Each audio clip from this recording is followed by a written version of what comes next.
যে কোনো recipe hit হবার মন্ত্রটা কি জানেন? তিনটে।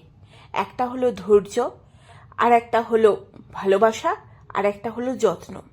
এই তিনটের সংমিশ্রণে যদি কোনো একটা রেসিপি আপনি তৈরি করেন, সেটা ভালো হতে বাধ্য। তো আজকে আমি বানাচ্ছি সজনে ফুল দিয়ে একটা রেসিপি। এই সজনে ফুলের গুণাগুণ নিয়ে তো বলার কিছুই নেই।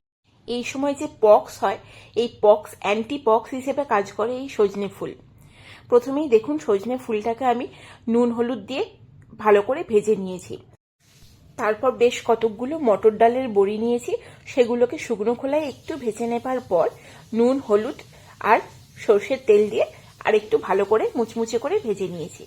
তারপর ওই তেলের মধ্যেই দুটো চেরা কাঁচা লঙ্কা, একটুখানি কালো জিরে এবং একটুখানি পাঁচফোড়ন আমি দুটোই দিয়েছি।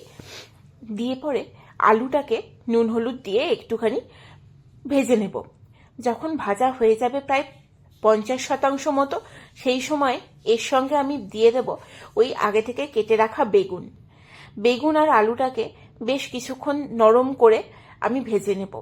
যখন পুরোপুরি হয়ে যাবে, তখন আগে থেকে ভেজে রাখা সজনে ফুলগুলো আমি এটার সাথে মিশিয়ে দেব। আর আগে থেকে আমি একটা পোস্ত বেটে রেখেছি, বেশ অনেকটা পরিমাণ পোস্ত দিয়ে, আর সঙ্গে দুটো কাঁচা লঙ্কাও দিয়েছি। আর ওই বাটি ধোয়া জলটাও এর মধ্যে দিয়ে দেব, দিয়ে ভালো করে মিশিয়ে নেব। জলটা যখন প্রায় অনেকটা শুকিয়ে যাবে, সেই রকম সময়ে আমি ওই বড়িগুলোকে, ভাজা বড়িগুলোকে হাতের সাহায্যে হালকা হালকা করে ভেঙে এর মধ্যে দিয়ে দেব। আর দিয়ে দেব পরিমাণ মতো নুন। কারণ যে কোনো রান্নাতে যদি আপনি নুনের কম বেশি হয়ে যায়, তাহলে রান্না আপনি যতই ভালো করুন না কেন, সেটা করা আর না করা তো একই হয়ে যায়।